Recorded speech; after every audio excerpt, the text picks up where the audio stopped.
Aujourd'hui, on continue notre étude du cas le plus connu de l'ufologie, celui de Roswell au Nouveau-Mexique. Dans la première partie, à retrouver dans la playlist en description, nous avons vu l'évolution de la version officielle, de l'annonce par l'armée de la récupération d'une soucoupe volante, à la thèse du ballon météo quelques jours plus tard, jusqu'à la réouverture du dossier en 1994, qui révélait alors qu'il s'agissait en réalité d'un ballon-sonde issu d'un projet secret. Dans cette vidéo, nous allons voir ce qui pourrait être nommé le mythe de Roswell, à savoir les versions non officielles autour de ce cas étonnant. Bienvenue dans Phénomène.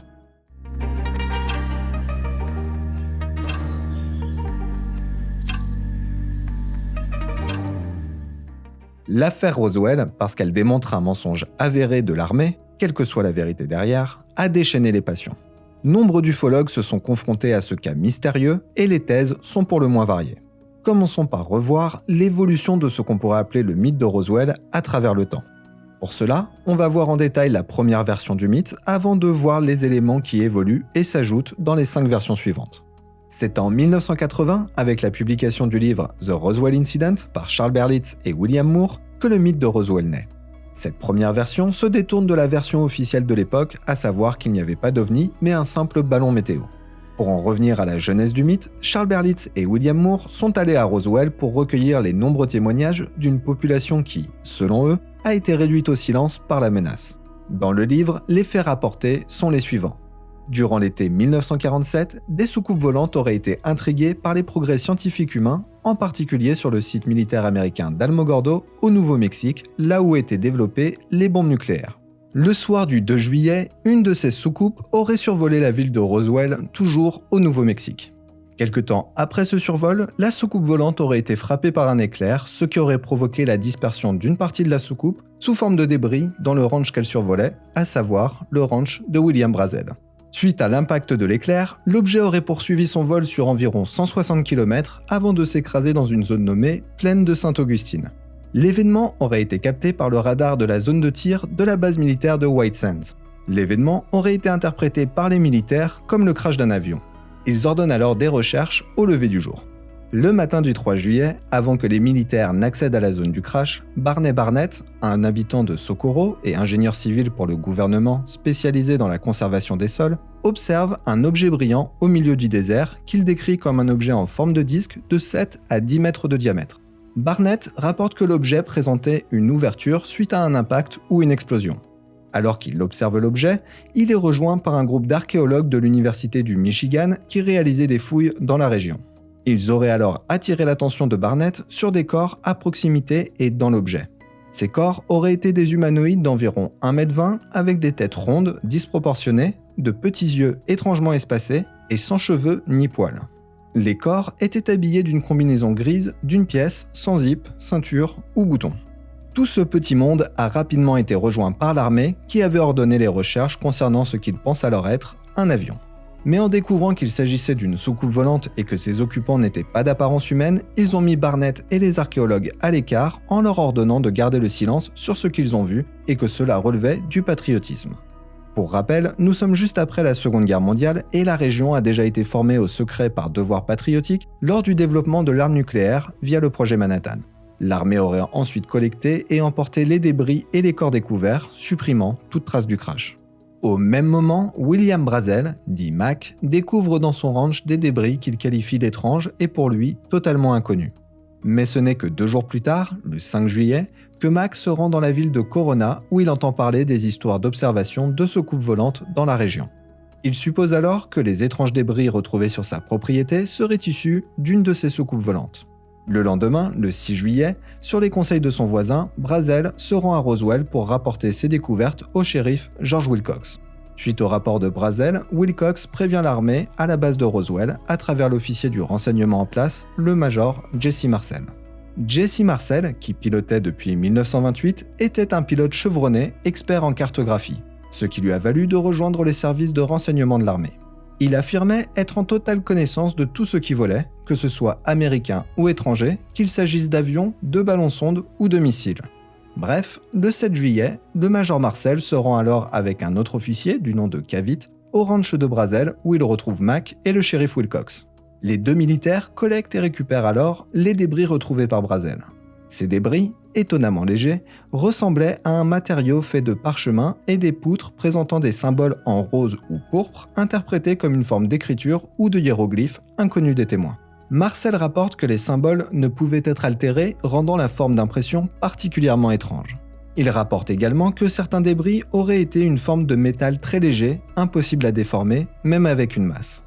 Marcel rapporte qu'avec certains outils, il était possible de plier le matériau, mais qu'il ne présentait aucune trace de pliure, de déformation ou de dégradation qui puisse rester visible. Le point le plus étonnant pour lui était le poids de ces débris. Pour lui, ils étaient si légers qu'il ne pouvait pas s'agir d'un matériau connu.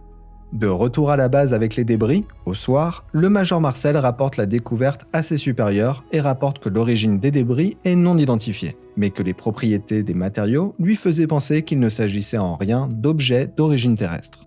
Mais à sa surprise, leur découverte avait déjà fuité, le responsable des relations publiques ayant pris l'initiative de contacter la presse. Le lendemain, le 8 juillet, l'armée annonce avoir récupéré un disque volant qui a été envoyé à une base plus importante. Le major Marcel rapporte avoir chargé les débris dans un B-29 qu'il pilotera jusqu'à la base de Fort Worth, au Texas, avant que l'avion ne reparte pour la base de Wright Field avec un autre pilote. Pendant ce temps, la nouvelle du disque volant récupéré par l'armée fait rapidement le tour du monde et attire beaucoup d'attention sur l'unique base américaine disposant d'armes nucléaires. Quelques heures après l'annonce de la récupération d'une soucoupe volante, le général Roger Ramey, qui dirigeait le 8e district de la force aérienne de l'armée américaine, la US Air Force n'ayant pas encore été créée, rapporte qu'il n'y a pas de soucoupe volante, mais tout au plus un simple ballon météo. Il demande à Marcel d'apporter quelques débris pour y jeter un coup d'œil, ce que fait Marcel. Les débris les plus conventionnels sont alors présentés à une certaine distance à la presse qui prend une photo. Ce n'est que plus tard que certains éléments seront substitués par d'autres débris et que la presse pourra prendre plus de photos, dont celle-ci, présentant Marcel et les supposés débris. Marcel précisera plus tard que les débris les plus inhabituels n'ont pas été présentés à la presse, en particulier les débris présentant des inscriptions. Comme nous l'évoquions dans la première vidéo consacrée aux versions officielles, la thèse du ballon météo était un mensonge de l'armée pour détourner l'attention des médias. Cette première version du mythe fait état pour la première fois dans une publication de la présence de corps sans vie. Les témoignages de Brannett sur ces découvertes remontent à 1950 lorsqu'il raconte l'histoire pour la première fois à un couple d'amis. Quant à Jesse Marcel, après quelques mois supplémentaires à Roswell, il fut transféré à Washington et travailla pour le programme d'armes spéciales, le Special Weapons Program. Il est notamment celui qui a rédigé le premier rapport faisant état d'une détonation nucléaire en URSS. Son fils, à qui il avait montré les débris avant qu'ils ne soient emportés, rapporte des informations complémentaires sur ceux-ci. Il précise qu'il y avait des débris ressemblant à une sorte d'aluminium, mais aussi d'autres plus semblables à une sorte de plastique noir, mais de nature organique. Il a également observé les étranges symboles roses ou pourpres qu'il rapproche de hiéroglyphes, mais pas égyptiens selon lui, car sans symboles représentant des animaux, comme c'est le cas pour les hiéroglyphes que l'on connaît. Cette première version du mythe repose également sur de nombreux autres témoignages, comme les journalistes de Roswell, qui ont été contactés par l'agent de relations publiques de la base militaire avant d'être menacés s'ils continuaient d'évoquer la thèse de la soucoupe volante au lieu de la version officielle du ballon météo.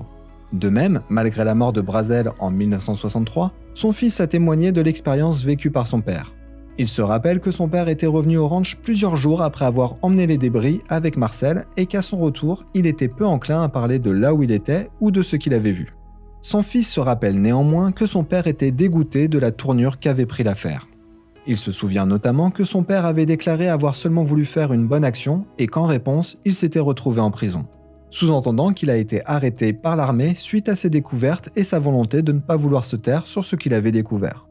Le fils de Brazel a également des souvenirs de la nuit où l'OVNI aurait été percuté par un éclair. Il se rappelle que c'était un orage particulièrement fort et que la foudre semblait frapper le même endroit à plusieurs reprises. Cette version du mythe se base largement sur les témoignages de témoins clés, de Brazel à Jesse Marcel jusqu'à Brannett et aux journalistes de Roswell. On te conseille la lecture du livre pour plus de détails sur ces témoignages et le contexte de l'époque. Tu retrouveras un lien pour le commander dans la bibliographie en description de cette vidéo. 7 ans après la première version du mythe, en 1987, une seconde version des événements voit le jour. Cette nouvelle version tient en partie de la révélation d'un document aussi fascinant que controversé, le rapport MJ12 ou MJ12. Nous reparlerons plus en détail de ces documents dans notre série de vidéos What the F*** dont tu retrouveras le lien en description.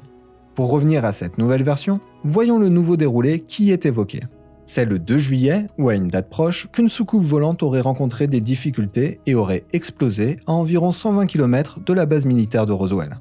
Dans cette version, le déroulé qui suit est à peu près le même qu'avant, si ce n'est qu'en plus des équipes militaires au sol, une équipe aéroportée aurait survolé la région pour identifier d'autres débris et aurait découvert 4 corps inanimés à environ 3 km à l'est du site du crash. Une fois avertis, les équipes au sol ont découvert les restes particulièrement endommagés des corps. Il faut noter que dans cette version, ces corps ont passé plusieurs jours dans le désert exposés aux éléments et aux prédateurs. Mais les conclusions sont les mêmes, à savoir que les corps ne seraient pas humains. Ces corps auraient été éjectés avant l'explosion de l'appareil. Dans cette seconde version, il est explicitement dit que les débris ont été envoyés vers différentes bases, là où ce n'était qu'une supposition de Jesse Marcel dans la première version. Dans cette version 2, il est supposé que le système de propulsion ait été détruit lors de l'explosion. La taille de l'appareil pousse les auteurs de cette version à dire que cette soucoupe volante aurait été un véhicule de reconnaissance de courte portée. Suite à la controverse autour des documents Majestic 12, 4 ans après la seconde version, une troisième version, qui s'éloigne des documents controversés, voit le jour. Dans cette version, le déroulé reste proche de celui de la première version, si ce n'est que suite au mauvais fonctionnement de la soucoupe, celle-ci se serait posée dans la propriété de Brazel, laissant une trace circulaire concrétisée par du sable vitrifié. Après avoir redécollé, la soucoupe aurait continué à mal fonctionner, touchant plusieurs fois le sol, laissant même une tranchée de 46 mètres de long et différents débris. La suite du déroulé est très proche de la première version, si ce n'est que cette fois, les témoins auraient été menacés de sévères représailles s'ils parlaient de ce qu'ils avaient vu.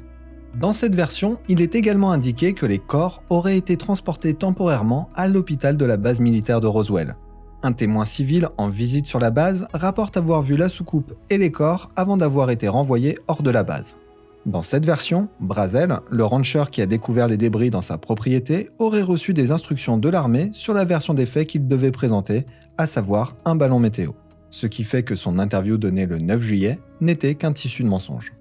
La quatrième version est présentée par Stanton Friedman et Berliner dans leur livre Crash at Corona, The Definitive Study of the Roswell Incident, ou Crash à Corona, l'étude définitive de l'incident de Roswell en français. Cette version se base toujours en grande partie sur la version 1, en empruntant également des éléments des versions 2 et 3, mais vient la compléter grâce à de nouveaux témoins, comme Gerald Anderson, 6 ans au moment des faits, et qui aurait été présent avec sa famille sur le site du crash avec Brannett et les archéologues. Dans cette version, les 4 corps découverts par la reconnaissance aérienne auraient été trouvés dans des capsules de sauvetage situées à environ 1,6 km du principal site du crash. Le point présentant le plus de nouveautés serait l'existence d'un second site où un autre crash aurait eu lieu. Ce site aurait été découvert par une équipe de l'armée pendant que le major Jesse Marcel inspectait les débris sur le ranch de Brazel. Ce site serait à 240 km du ranch de Brazel. Dans cette version, Brannett et les archéologues sont rejoints par Gerald Anderson et sa famille. Ensemble, ils découvrent 3 corps inanimés, mais le 4e semble être encore en vie.